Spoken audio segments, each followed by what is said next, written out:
Lucky Land Casino, asking people, what's the weirdest place you've gotten lucky? Lucky? In line at the deli, I guess? Aha, in my dentist's office. More than once, actually. Do I have to say? Yes, you do. In the car before my kids' PTA meeting. Really? Yes. Excuse me, what's the weirdest place you've gotten lucky? I never win and tell. Well, there you have it. You can get lucky anywhere, playing at LuckyLandSlots.com. Play for free right now. Are you feeling lucky? No purchase necessary. Void where prohibited by law. 18 plus. Terms and conditions apply. See website for details.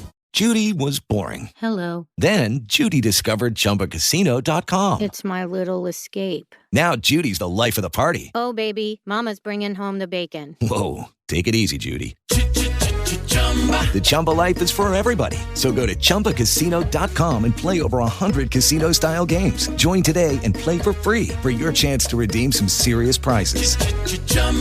ChumbaCasino.com. No purchase necessary. Void where prohibited by law. 18 plus terms and conditions apply. See website for details. The Signal Oil Program, The Whistler.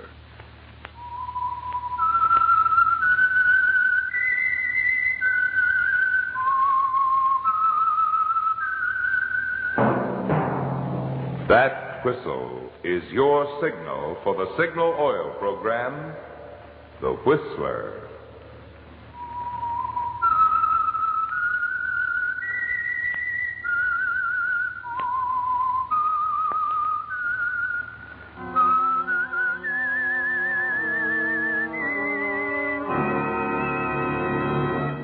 I am the Whistler, and I know many things, for I walk by night. I know many strange tales, hidden in the hearts of men and women who have stepped into the shadows. Yes, I know the nameless terrors of which they dare not speak.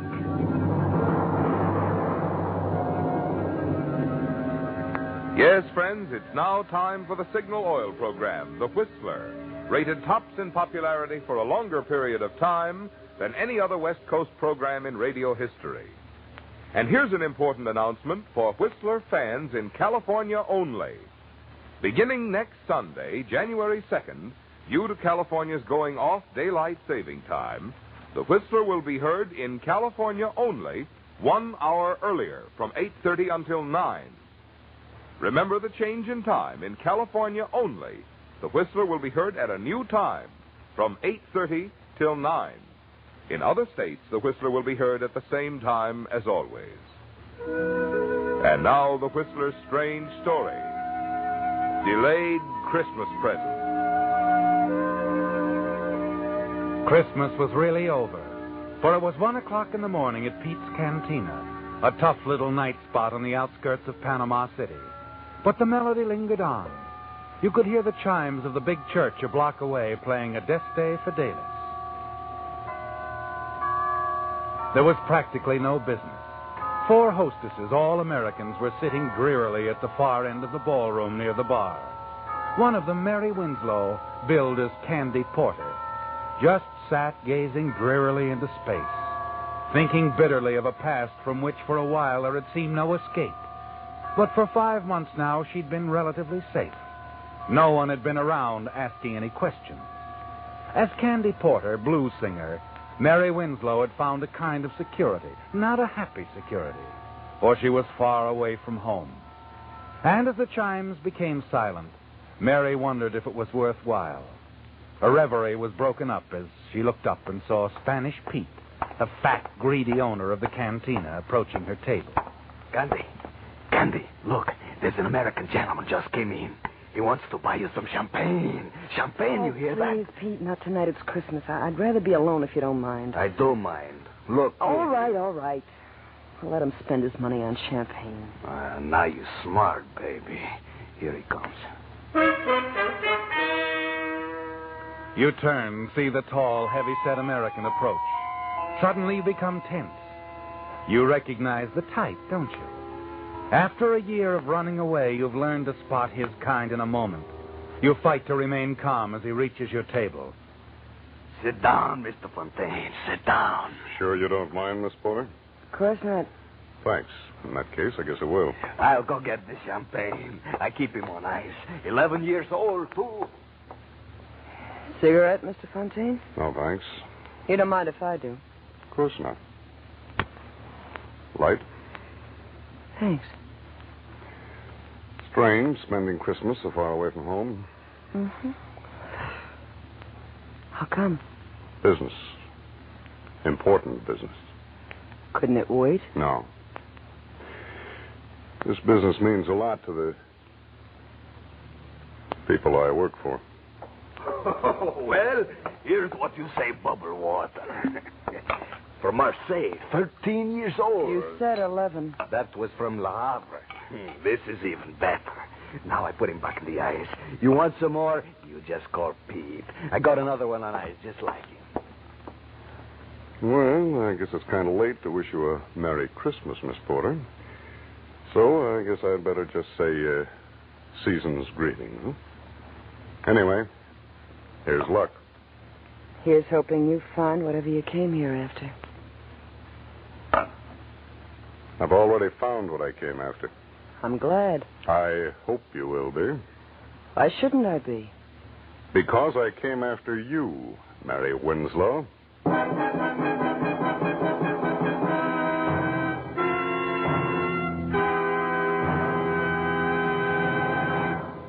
With the prologue of Delayed Christmas Present, the Signal Oil Company brings you another strange story by The Whistler. But now, since this is Christmas weekend, I want to thank you for inviting us of the Whistler cast into your home on this special occasion. During the 6 consecutive years that the Whistler has been broadcast by Signal Oil Company, many of us have had the pleasure of celebrating Christmas with many of you a number of times. And believe me, we feel it a real honor that you consider us a part of your entertainment family. Tonight, on behalf of Signal Oil Company and the independent signal dealers who serve the states of California, Oregon, Washington, Idaho, Nevada, and Arizona, I want to say, we hope that your Christmas has been a merry one. May your new year be filled with peace, prosperity, and the good health with which to enjoy these blessings. And now back to the Whistler.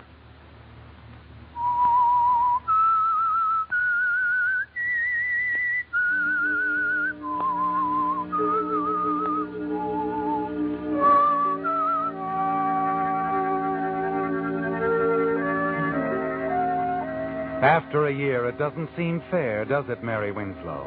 After a year of hiding, using one name and then another. After 5 bitter months of singing at Pete's Cantina as Candy Porter, blues singer, this man Fontaine has come to take you back to the States to face the consequences of one horrible night. You're sure he's a detective. He couldn't be anything else. You can't run again. There's no place you could go. You've only one card left. And as you face the man across the table and listen to his even, level voice, you decide to play it. If you play it carefully, it might be an ace. I think you know why I'm here. We're leaving in the morning for Los Angeles, Miss Winslow. Like the billing says, my name is Candy Porter. I know what the billing says. I know what it said in Brooklyn when you were billed as Doris Trent, in Denver when you were billed as Gladys James. But when you first took a powder out of Los Angeles, you were Mary Winslow. You know, it's almost funny you should call me Mary Winslow. We used to work together, her and me, in the same floor show. We could have been billed as twin sisters. The customers used to mistake us for each other, too. Now, look, Miss Winslow, let's quit kidding. I'm not kidding. A lot of other people have made the same mistake you have. And like I said, I knew Mary Winslow intimately. I think I could help you solve your case if you'll let me tell you about her. Sure. Go ahead, if it'll make you feel any better. Thanks. You see, Mary Winslow was really just a good kid that got a bad break. In love with a swell guy and scared to death of a hoodlum. She told me all about it. It's quite a story. I'll bet it is.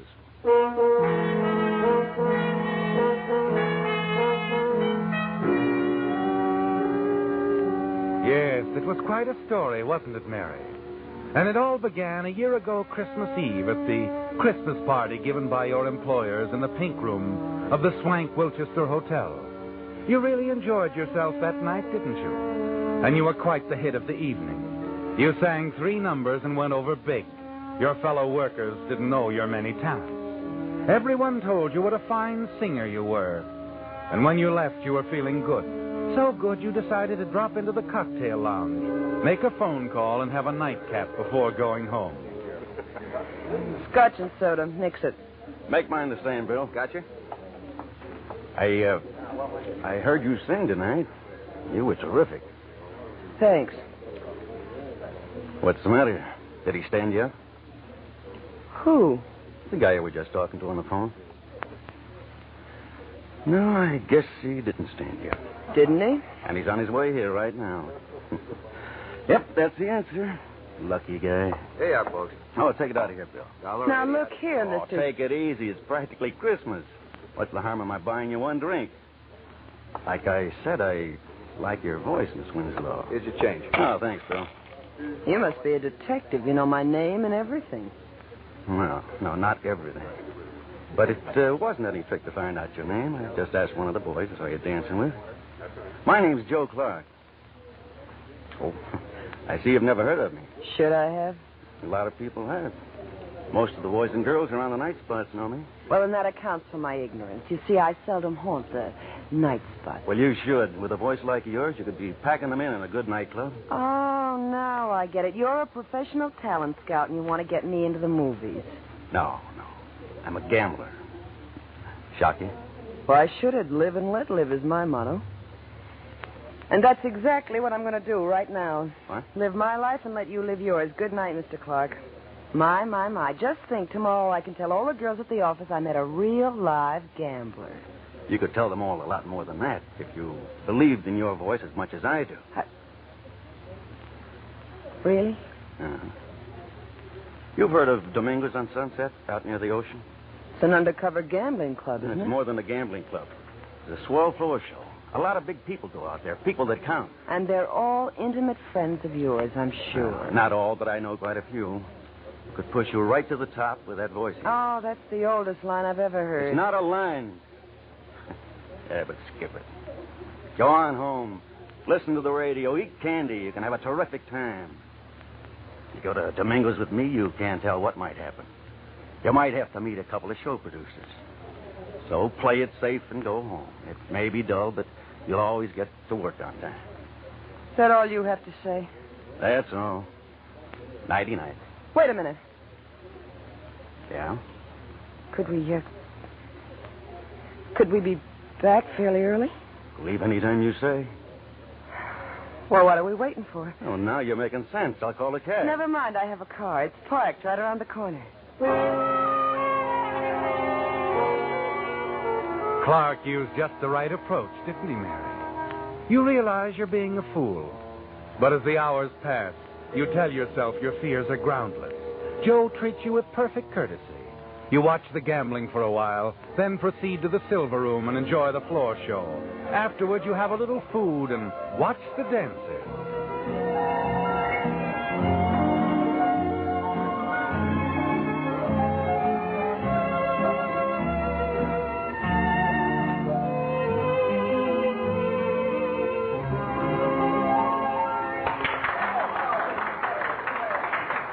Suddenly, you've had enough. Joe, do you mind if we leave now? I said we'd leave any time you said. What hit you? The music? Yeah, I guess that's it. Another guy? Another guy. My fiancé. What happened to him? He's in the Philippines. Research. Oh. Chemist? Doctor. Dr. Frank Wilson, M.D. That was his car we drove out here in. He told me to keep it warm for him. Well, too bad. We could have had a lot of fun. Well, shall we go?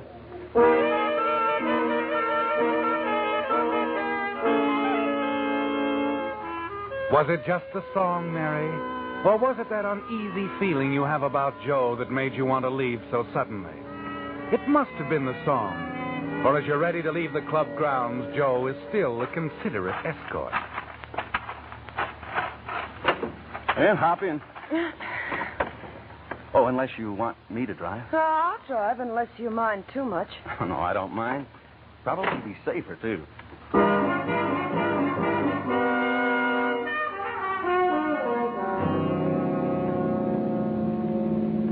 For several miles, Joe says little, seems preoccupied, and you feel relieved when he breaks his rather strange silence. Oh, say, Mary, would you mind stopping for a minute at that drive-in? All of a sudden, I'm getting awful heady. Maybe I can get some aspirin. I doubt it, but we'll give it a try. You can keep the motor running while I'm gone. I'll only be gone a few seconds. Okay. I'm dreaming of a white Christmas.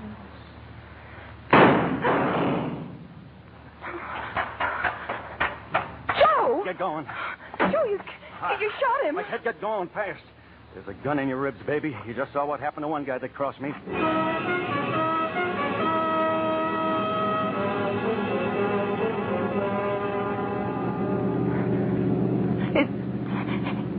Is he dead? I don't know. Oh, you. Oh, why was I such a fool? Turn right at the next corner. Car's been tailing us for the last 5 minutes. I'm glad. I hope it's a prowl car. It'd save me the trouble of phoning the police.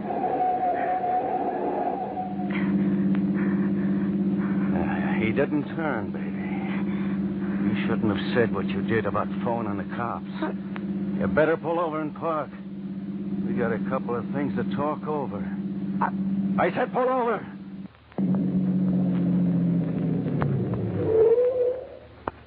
Yeah, that's better.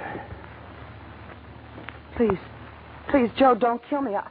I know you can do it easy, but I'll never talk about tonight. That's the way you feel now. An hour from now, you'll feel Oh, no, better. I won't. On my word of honor.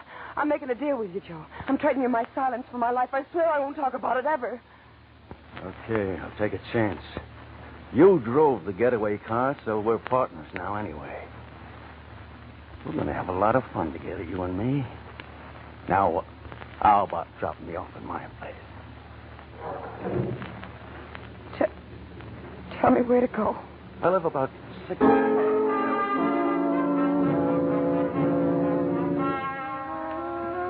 After you drop Joe and you reach your apartment, you're so weak you can hardly stand. Your senses are reeling, your brain is spinning. You practically fall into bed. You try to snatch a little sleep, but sleep is impossible. Finally, at 6 o'clock in the morning, the newspaper is shoved under your apartment door. The headlines sicken you. Drive-in operator shot and hold up, dies. The subheadings are even worse. Unidentified man and woman seen fleeing from scene of crime in dark green 47 model Chevrolet. Pedestrian believes he can identify both car and woman. There it is, Mary. Hopeless, isn't it? Even if you called the police, your story would sound phony now. It's closing in on you, isn't it, Mary? Yet frightened as you are, you're certain of two things. That you're not going to become further involved with Joe Clark. And you won't allow any unfavorable publicity to fall on your absent fiancé, Dr. Frank Wilson. You were foolish to risk a life of happiness with him, weren't you? For a few moments of excitement with a gambler, a murderer like Joe Clark. But you decide there's only one thing you can do, Mary. Leave town, disappear, and never see Clark again. You dress hurriedly, packing only a few belongings, and then spend Christmas Day and night at the home of a girlfriend. The next morning, you're on an eastbound plane. 3 months later, you're singing in the Golden Lion, a prosperous little nightclub in Brooklyn, New York, where you become a featured performer under the name of Doris Trent. You're a great success under your new name.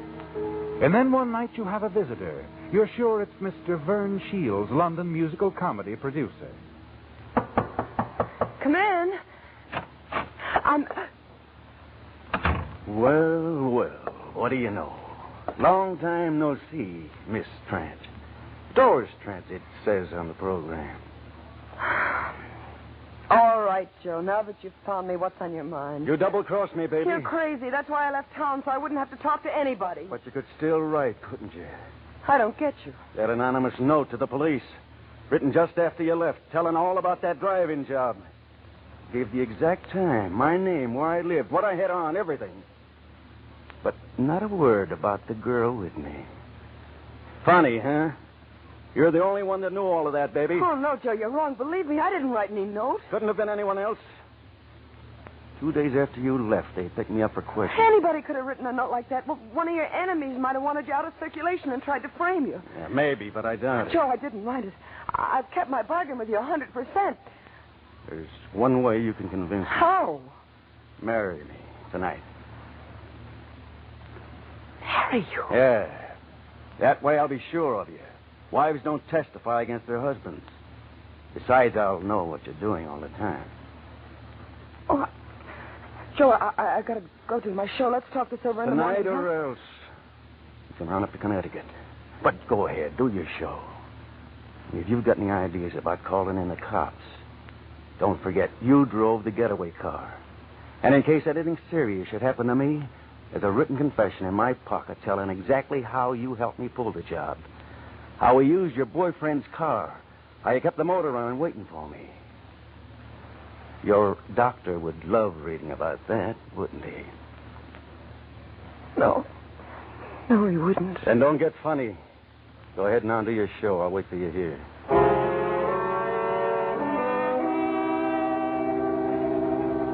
You start down the hallway toward the powder room off stage. Suddenly you realize what a fool you've been. But you're not going to keep on being a fool, are you, Mary? Not with that wall telephone just 5 steps ahead of you. Operator. Oh, operator. Get me police headquarters. Better quick. hang up quick, babe, and I mean quick. You should have looked around before you called. I had a hunch you'd try to double-cross me. Now I know for sure who wrote that note to the cops. Oh, I didn't, Joe. You just tried to call him, didn't you? All of a sudden, I've lost interest in getting married. We're just going for a little ride. Come on, babe. Start walking. No, Joe. I'm not moving a foot, not an inch. If I have to be shot, I'll take it right here. Let go of my arm. Hey, what's going on here? Something wrong, Doris? This guy bothering you? Yes, he is. He wants to date me. Tell him to leave, will you, Eddie? Maybe I'd better take him into the office and call the cops. No. Thanks, Eddie. There's no need for that. He's just another wolf. Tell him to leave. That's good enough. You heard what the lady said, Bud. Start traveling. Okay, chum. Anything you say. I'll see the lady later. We parked right across the street. Miss Trent. You should have let me call the cops. I would have if he hadn't had you covered with his gun. Oh? Thanks, kid. Eddie, I got to get out of town fast. After what you just did for me, that's a cinch. Grab some clothes while I phone my wife I'm bringing you home. We'll go out the rear entrance. My car's on the lot next door. Tomorrow I'll call a friend of mine in Denver. He'll put you to work right away. You better change your name, though. That'll be easy. I'm getting used to it.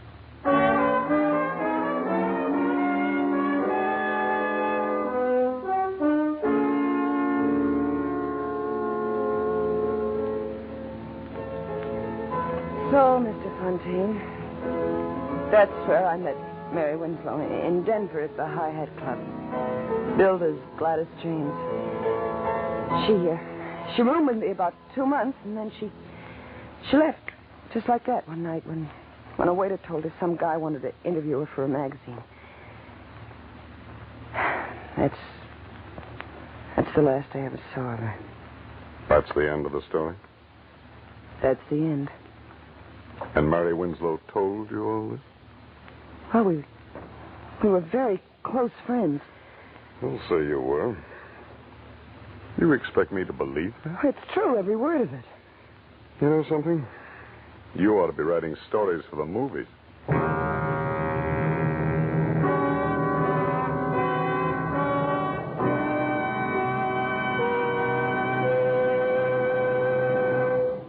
The Whistler will return in just a moment with a strange ending to tonight's story.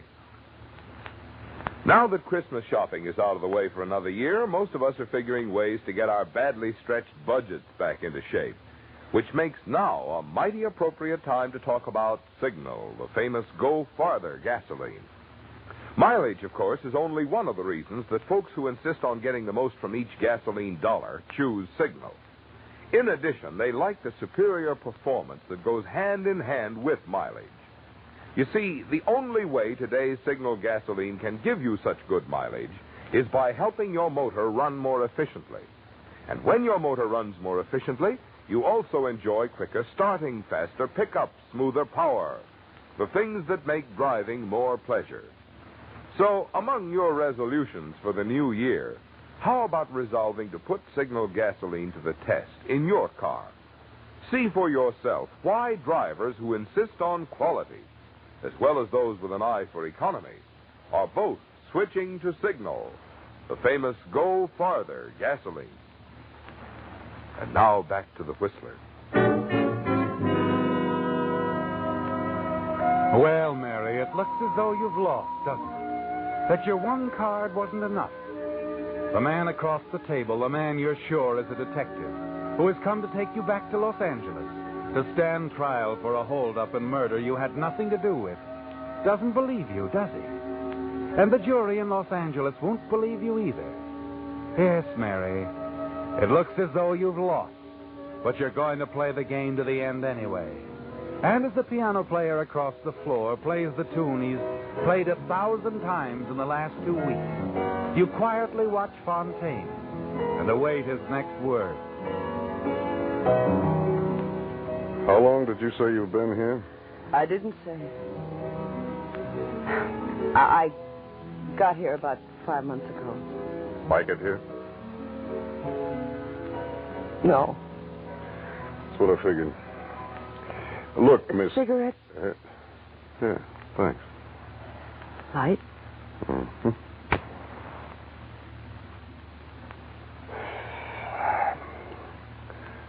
Thanks again, Miss Porter.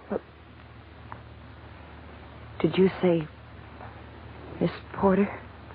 That's what you said your name was, didn't you?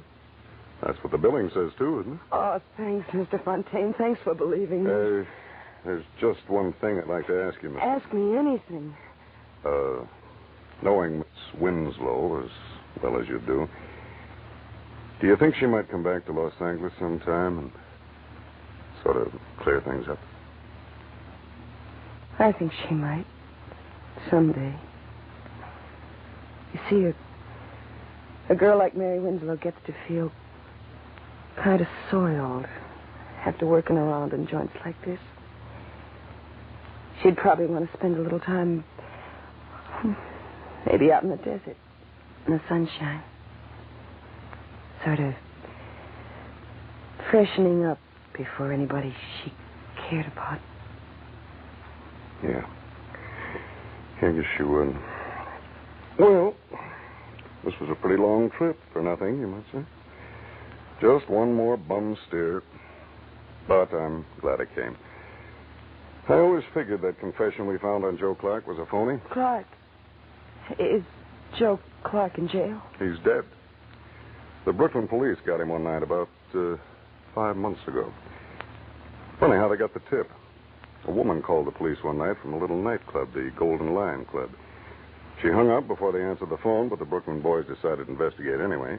One of them spotted Clark parking the car across the street, and he got trigger happy, and that was that. Joe Clark. Finished. Well, Miss Porter, if you ever run into Mary Winslow... I'll tell her all about the Christmas present I got from a swell cop named Fontaine. I'm not a cop, Miss Porter. You're not? Then who are you? I'm a private investigator, working for a guy named Wilson. Dr. Frank Wilson. Frank Wilson? That's right. He's in love with Mary Winslow. Doesn't care where she's been. Just wants her to come back and marry him. Well, so long, Miss Porter, and Happy New Year. Mr. Fontaine. Yes? Do you think you could arrange for me to go back to the States with you? I guess I could. I was figuring on taking one lady back. Are you going on through to Los Angeles? Not for a while. I'd kind of like to spend a little time in the country somewhere. But I think maybe before next Christmas. Well, I think I'll find Mary Winslow again.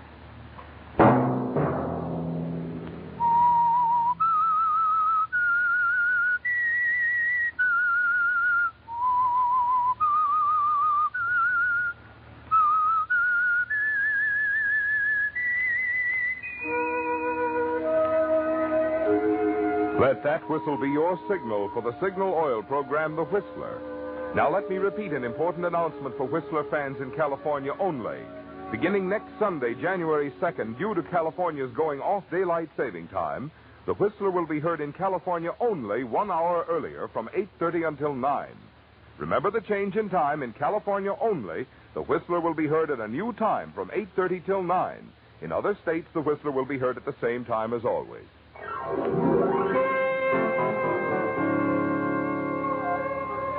Featured in tonight's story were Joan Banks and Jack Petruzzi. The Whistler was produced by George W. Allen and directed by Gordon Hughes, with story by Edward Bloodworth and music by Wilbur Hatch, and was transmitted to our troops overseas by the Armed Forces Radio Service. This is Marvin Miller speaking. This is CBS, the Columbia Broadcasting System.